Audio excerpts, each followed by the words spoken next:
সবাইকে শুভেচ্ছা। আজকের ভিডিওতে আলোচনা করব জাতীয় বিশ্ববিদ্যালয়ের আইসিটি ম্যানুয়ালে উপকৃত হবেন লাখ লাখ শিক্ষক শিক্ষার্থী।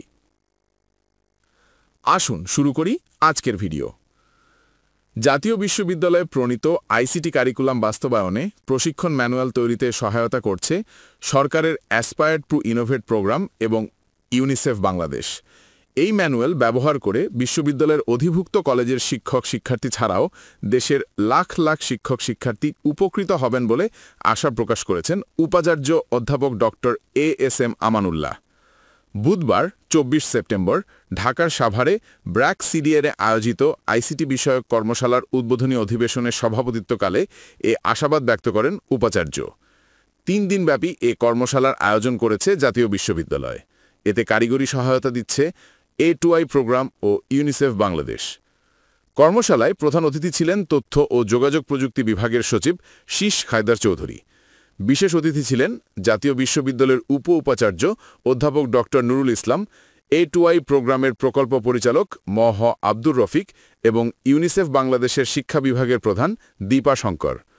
অধ্যাপক আমানুল্লাহ বলেন, বর্তমানে অনলাইনে অসংখ্য প্রশিক্ষণ ম্যানুয়াল থাকলেও জাতীয় বিশ্ববিদ্যালয়ের আইসিটি কারিকুলাম বাস্তবায়নে একটি সুনির্দিষ্ট ম্যানুয়াল প্রয়োজন, যা নগর এলাকার পাশাপাশি প্রত্যন্ত এলাকার কলেজ শিক্ষার্থীদের জন্য সহজবোধ্য হবে।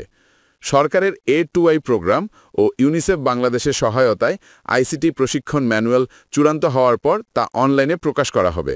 ফলে দেশের সব শিক্ষা প্রতিষ্ঠানের শিক্ষক শিক্ষার্থী সহ বিভিন্ন শ্রেণী পেশার মানুষ এটি ব্যবহার করতে পারবেন।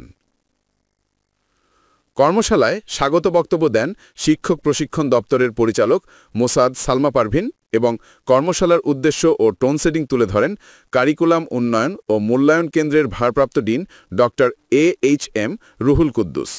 দ্বিতীয় সেশনে আইসিটি শিক্ষক প্রশিক্ষণ বিষয়ে ধারণা দেন A2I প্রোগ্রামের পলিসি অ্যানালিস্ট আফজাল হোসেন সারওয়ার এবং ইউনিসেফ বাংলাদেশের এডুকেশন ম্যানেজার ইকবাল হোসেন। ৩ দিনব্যাপী এই কর্মশালায় আইসিটি প্রশিক্ষণ ম্যানুয়াল নিয়ে আলোচনা ও পরামর্শ শেষে তা চূড়ান্ত করা হবে। কর্মশালায় অংশ নিচ্ছেন 7 জন ডোমেইন এক্সপার্ট, 9 জন প্রশিক্ষণ ম্যানুয়াল ডেভেলপমেন্ট এক্সপার্ট, 6 জন online course design expert, ICT বিভাগের প্রতিনিধি, A2I প্রোগ্রামের প্রতিনিধি, ইউনিসেফ বাংলাদেশ প্রতিনিধি এবং জাতীয় বিশ্ববিদ্যালয়ের প্রতিনিধিরা। ধন্যবাদ।